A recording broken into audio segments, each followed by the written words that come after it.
बंगाली साड़ी बताऊंगी, नई तरीके की बंगाली साड़ी बताऊंगी। इस वीडियो को देखना ना भूलें, इसे लाइक शेयर सब्सक्राइब करें।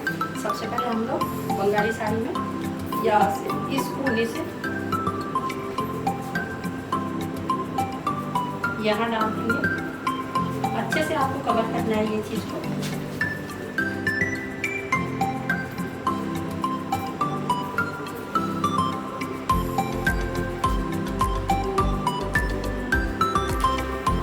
ये करा है और यहीं से टर्न लेकर आप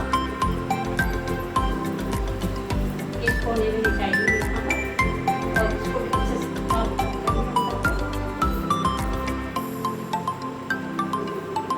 यहाँ पर डालना है और यहीं से आपको वापस लेना है यहाँ पर और इस जगह में डालना है इधर पे यहाँ और इधर से अच्छे से इसको कवर करना है।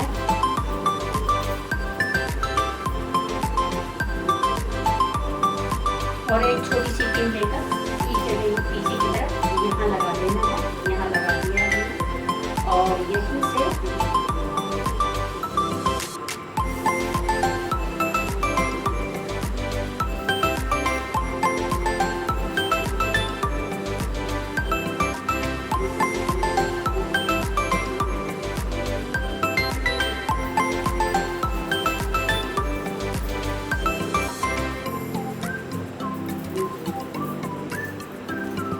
यहाँ पर एक पिन लगाइए, छोटी सी पिन लगानी है आपको।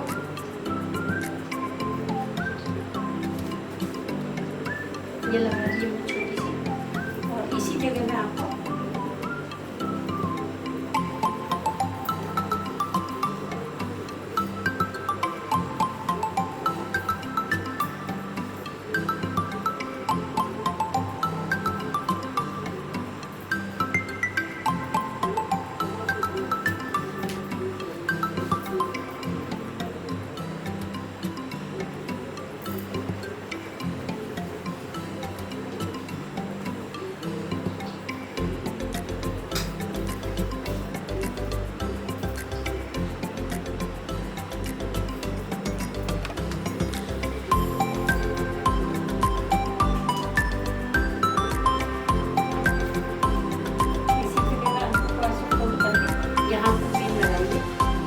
आपकी सेट साड़ी है, थोड़ा सिल्क की साड़ी है, थोड़ा सा खसकती है ये साड़ी। यहाँ पर मैंने पिनअप लगा दी।